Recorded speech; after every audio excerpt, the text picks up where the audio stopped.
Welcome to the Daily Dharma. My name's Dina. Thanks for joining. Have a seat by the fire. Today, we're going to start right in with the code cards and get that out of the way. The codes are designed to take the energetic pulse of both the collective and how we can feed into that with our own energy for better or worse, or otherwise. Transmuting all that comes for the highest good, hopefully, but I think that many of us, especially when we've got Pluto moving into a new sign, are recognizing all of the old elements and pieces and parts and fragments of the soul parts. We've seen this message coming up recently that have needed to be put into perspective because there's an overstimulation of the nervous system going on right now. It's like the calling is calling us. We're ready to step in, but there's like a ton of bricks that we're trying to pull out of the shadows to step into that greater light, rising above so much, but still having the uprising of different perspectives, different go-to emotions rearing their ugly heads. It's like these whatever lower emotions or lower circumstance, lower behavior that is alluring or magnetizing us has something left to show us as everything is kind of pushing towards Pluto and beyond Pluto here. And we have the 32 Merkaba popping out here. That's perfect. This is all about the expansion of the light body, the auric shield and field, and how that enables us to traverse the multiverse. So this says the frequency of Merkaba supports our ability to use our consciousness to traverse into other layers of reality and dimensions. It activates our access to our Akashic inheritance as well, merging the totality of our experiences into our present to serve our highest purpose. Now, isn't that beautiful? So there's so much just in that tiny paragraph. Using our consciousness is what I was describing, being free from those habitual thought patterns or behaviors that sabotage or limit, place unnecessary walls. But part of the message here is that those have been intentional, those have been for a purpose. And I was describing this to someone this morning as feeling like all you have to do is to just step into the light. And it seems so simple, but it's this ton of bricks and you want to just maybe cut off the excess weight. But the gifts are also in that pile of bricks that we've been hauling around. There's been a purpose. There's a reason why we were looking at that ton of bricks and staying tethered to it. It has information. It has its own set of energetic codes that we've been processing and integrating into our life so that when the time comes, when the vibe shifts, then it's time to go through and do that so-called spring cleaning where things are then able to be purged because they're no longer presenting that toxic interaction that needs to show us or teach us. Moving on, so that we can move on to other reality and dimensions, right? The way that we interact with our world, the circumstances that we can perceive around us, we're creating those. And it's through both our interaction with that and the places and the things that we're doing and being. Activating our Akashic inheritance. And this is like reclaiming then those soul pieces that do belong to us. You know, the fragmented self, the shadow self, merging into the totality. And I was talking about that yesterday as the soul identity merging.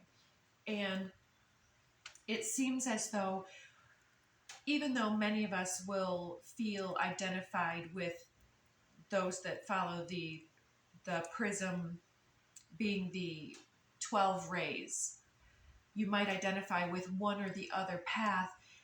Many individuals, I believe, are also identifying as I can find the frequency of every color within me. It's as though the less that we define what we are not, we're able to be more inclusive with our totality, more unity consciousness than was possible before. And then we are almost merging, so to speak, with our higher aspects, one step at a time, one density at a time, rising above octave by octave. And becoming more inclusive is showing us that the higher we rise, the deeper we must root, just like a tree. Everything is mirrored in our, well, I want to say in our reality. Perhaps we're breaking through that, and that was possibly part of the message yesterday, is that we no longer need to hold space in the shadow in the same way as before. I'm hearing that perhaps this is part of the shift from that carbon base into the crystalline base, where we're able to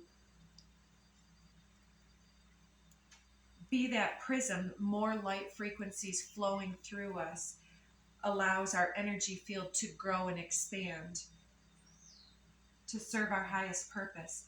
Okay, well, that's one card. Let's see what's under the deck. Throat chakra.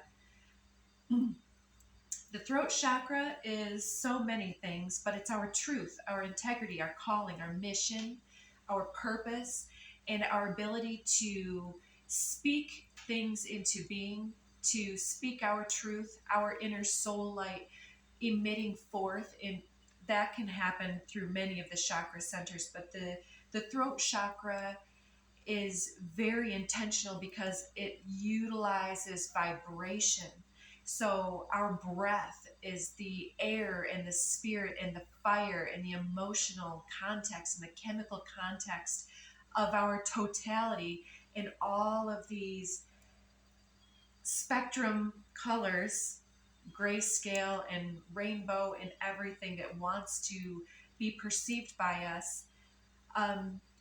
As we expand our consciousness, I'm feeling that just as they would say in the past that we only use so much of a percentage of our brain, a very small percentage, and the rest is largely unconscious or whatever else it might be.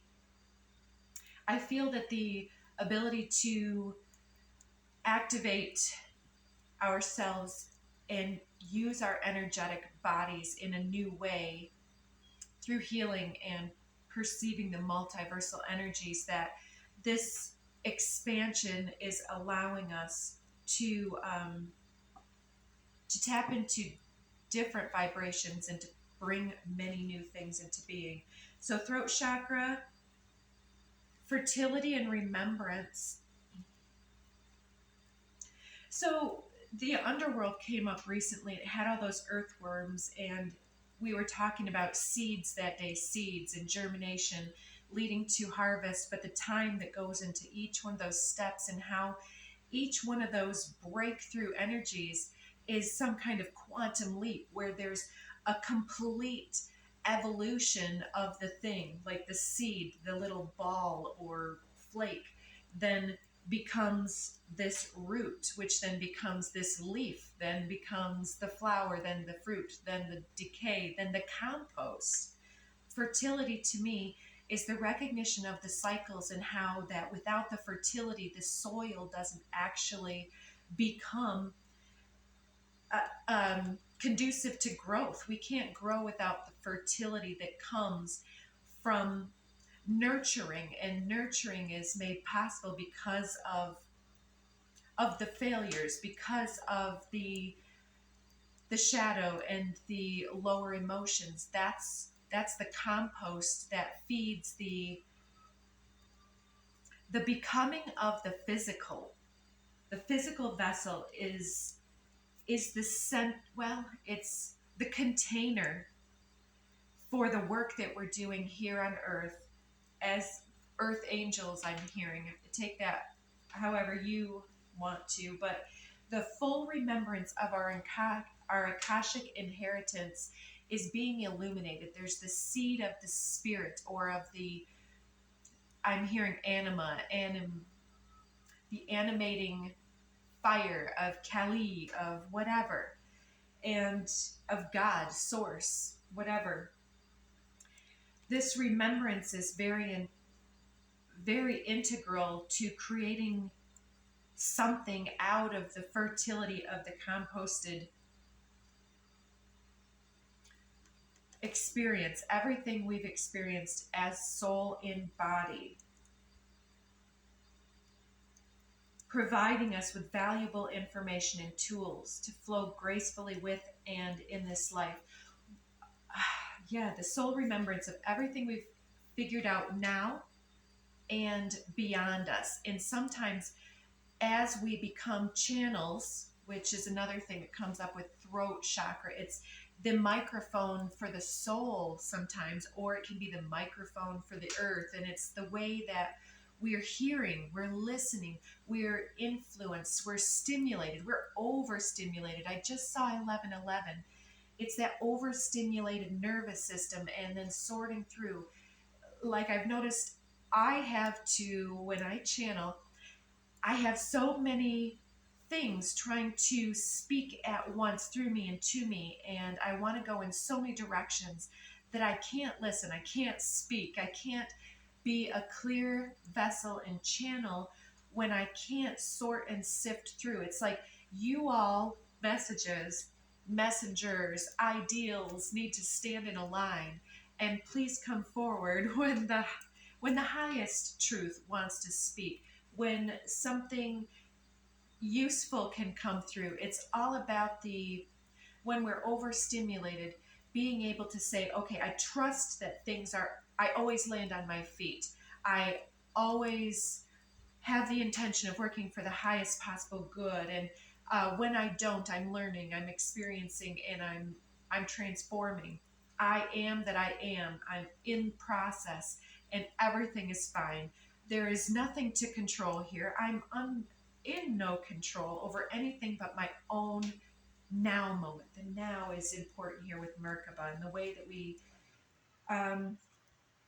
way that we're holding space for ourselves. Discernment. So what types of energies, what types of thoughts are we fostering and nurturing?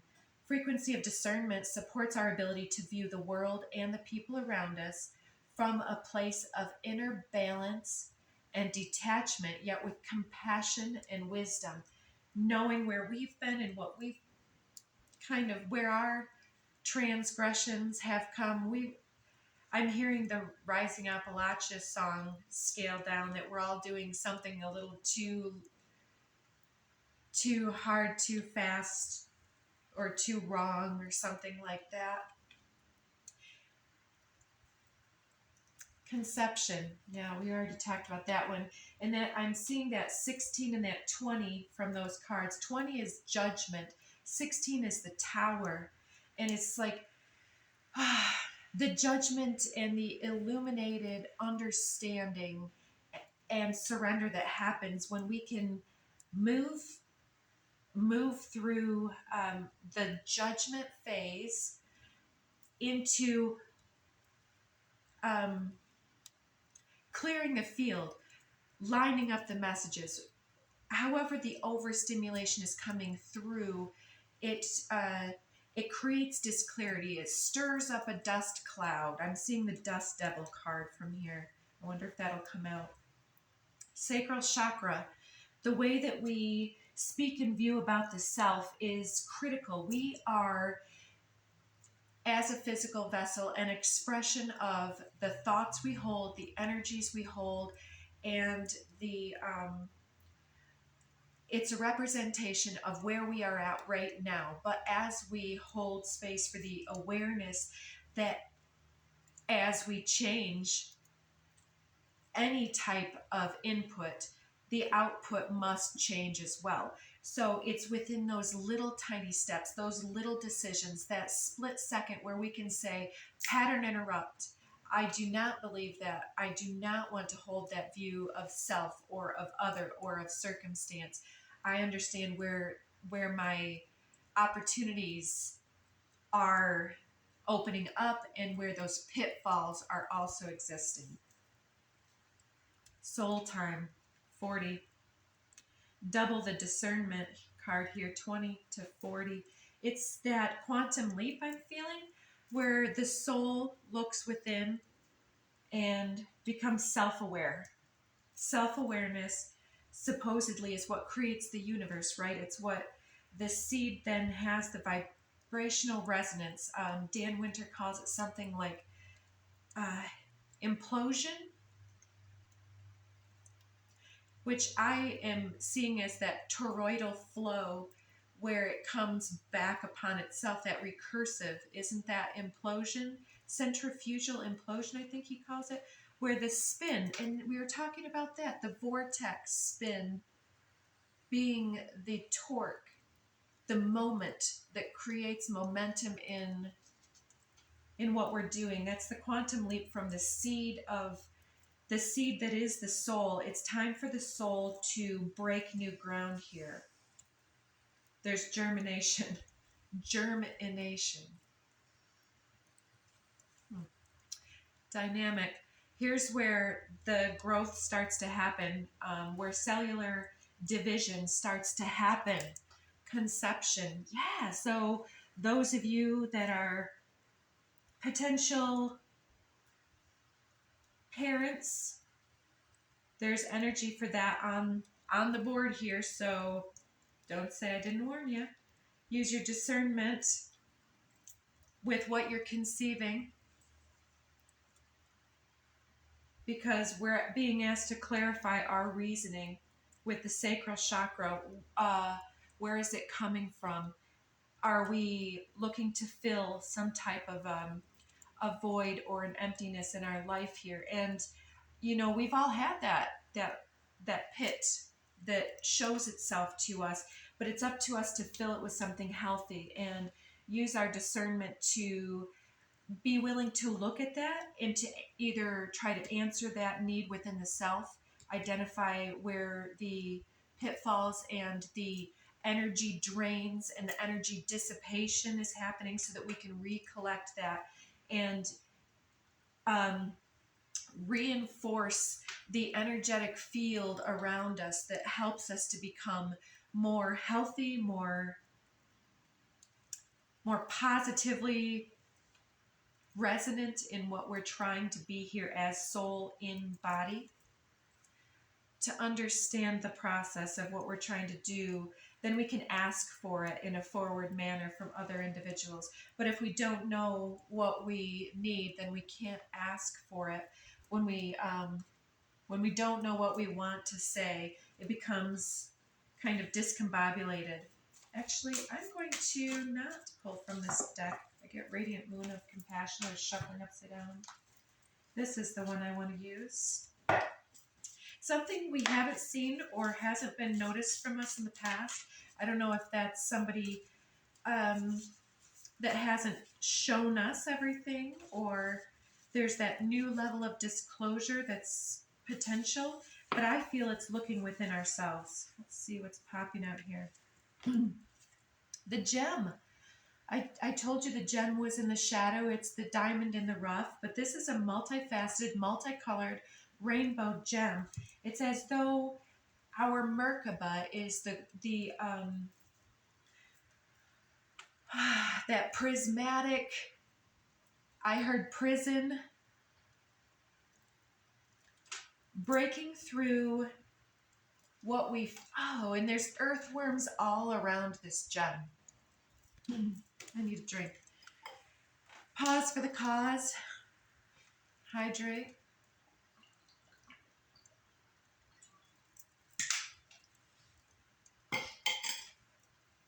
So this looks like 56. 56 is an 11.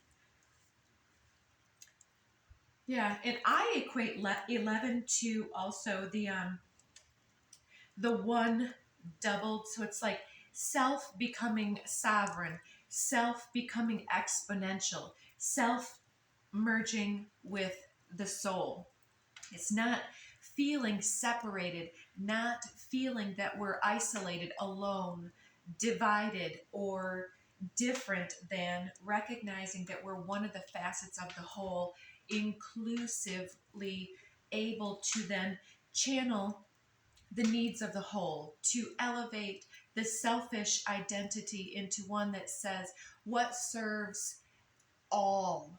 It's not a compromise when we can recognize how we are all one. Was that 2022 that I was seeing? Oh, yes, that's beautiful. 21, the mystic. Yes, when we become the sage, it's that elevation that recognizes that my darkness is no different than another's, that we don't need to hide and to try to gloss over and be high achievers because there's nothing to prove here. The mystic understands that there's more to be seen. I saw the unseen, and now with this mystic, I've got two eyeballs in this moth energy. It seems quite significant. The mystic is one who sees the future because they understand the now. And they recognize that what I do now has influence and impact, and that because I am connected with all through light, I'm also connected through all darkness. And being all inclusive, I can then see through the eyes of another, symbolically, metaphorically, or for some, there might be some type of remote viewing or astral projection here. And I'm not getting anything creepy. I feel like that's someone doing some shamanic things here, but being able to understand that some of what they're feeling and processing is happening on the collective level, and being that we're all connected, we're transmuting the collective and the ancestral karma as well as whatever we're here to do. It's not like, what did I do wrong? It's like, what can I do better? I think that was the 2222 back there. So then we have Kairos. It speaks of time and of protective, fatherly, but I'm also seeing wolf and dragon energy trying to come through a mask. It's the grandfather, the wise elder, but they distinguish between Chronos and Kairos in the book, and I forget the implications of that, but I'm just going to go with the messages that I'm getting instead of obsessing about that, because I don't want to be too long today. It keeps cutting off the ends of the videos. My apologies.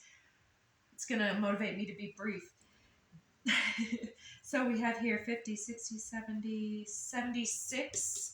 So 56, 76 might be a year of someone's birth. The year of 76, I believe, was year of the dragon, which makes this a Jupiter return year for you, if that's relevant for you. The mountain,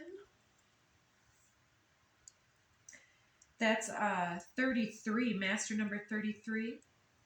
There's some kind of attainment level with the mountain having come up a few times. It's talking about the effort going into something, the hard work, the character building moments. And I'm seeing the pines in the foreground, which, if you have heard me say, that reminds me of the Father card in the deck.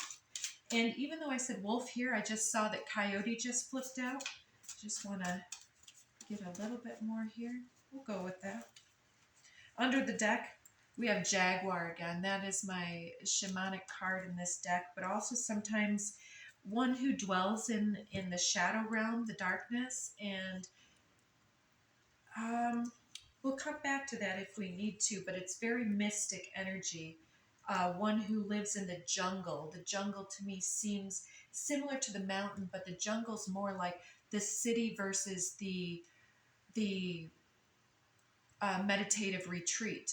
Like, it's easy to be in our calm, in our serenity, and in our comfort zone by ourselves in the mountain. But the isolation in the jungle comes with a lot more hypervigilance. Even though this is the predator, the jaguar needs to be ever vigilant in that environment. So coyote can be the trickster energy. We have a lot of coyotes out here. I love to hear them howl. It's the number 12 card. Let's get them all out. Dust devil. Things never cease to amaze me here. Thank you, Spirit, for speaking clearly. 15. Dust devil says moving out of stagnation. The rainmaker. I'm seeing this as someone who carries the pots on their heads in one of those, well, in a lot of cultures, you'll see those depictions. But it's also showing me somebody who's dancing or moving through their life with some type of grace. It's like she's kind of doing this move that's kind of like whoosh, and I'm seeing the emanation. It's coming through as water, which tells me sacral chakra, I believe, is the water chakra. Correct me if I'm wrong. The rainmaker energy seems like this emanation of soothing, caring nurturance. That's something that the fertile soil and the seed needs to germinate, is softer energy, gentle, hydration, and lots of water.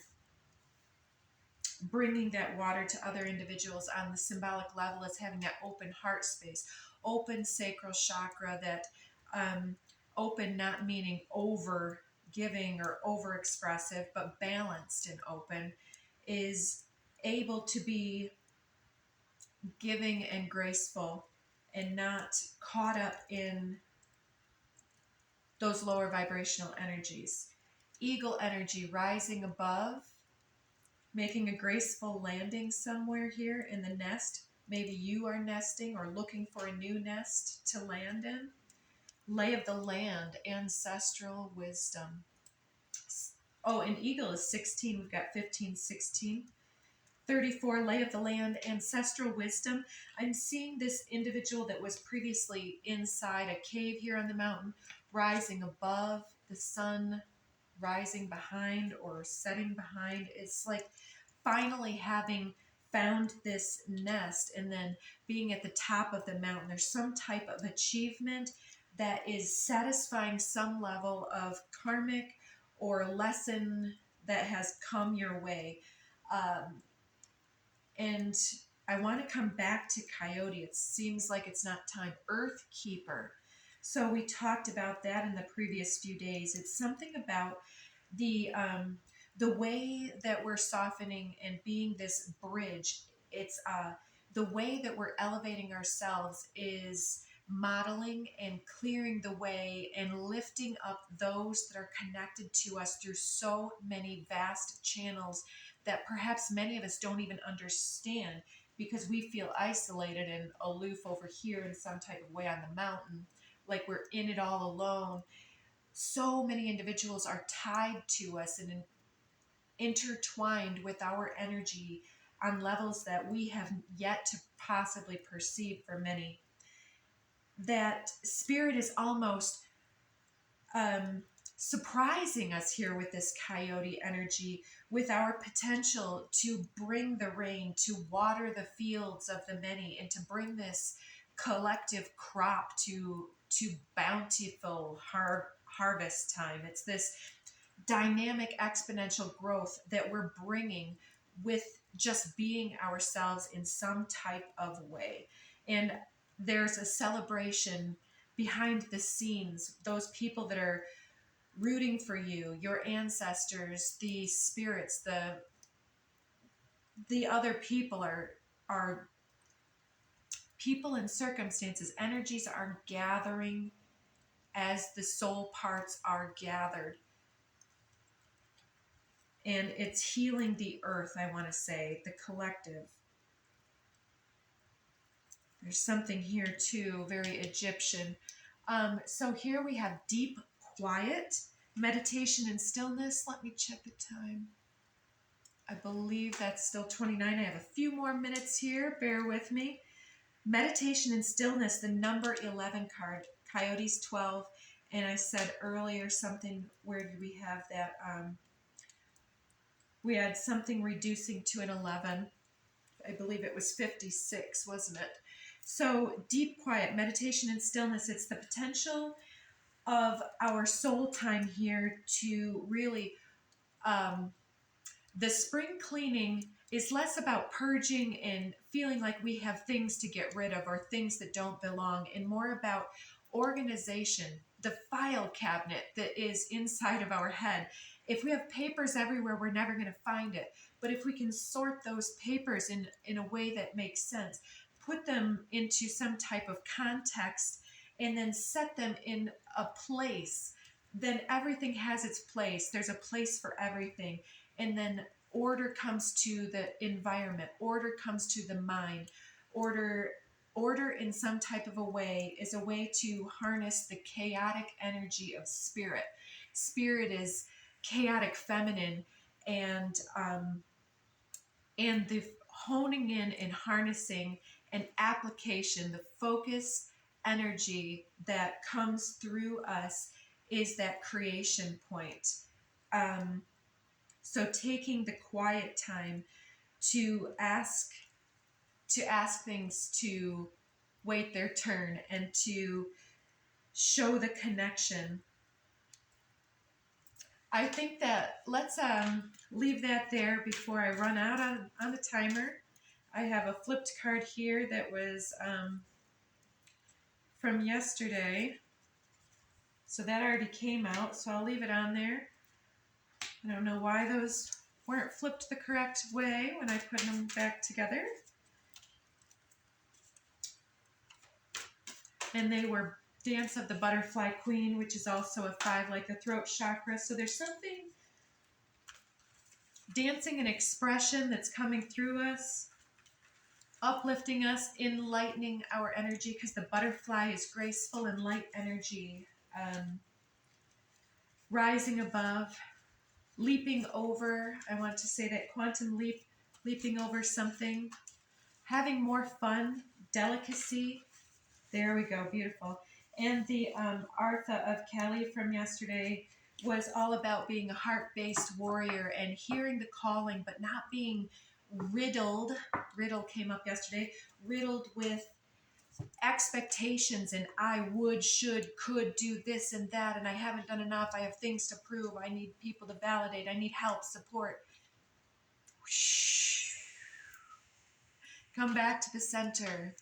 Big breath. Hydrate, rest, renew, and ask for support when it's necessary, but ultimately trust the process to illuminate what is coming into being. Artha of Kelly is the 36th card in the Kelly deck. The Dance Unveiling is the 36th card in the Kuan Yin deck. And the Dance Unveiling is about the great mystery and about how spirit cannot reveal to us what pain is still necessary, because otherwise we wouldn't go in and handle things in the most efficient way possible. Efficiency is on the deck over here with clarity from yesterday. We could not know about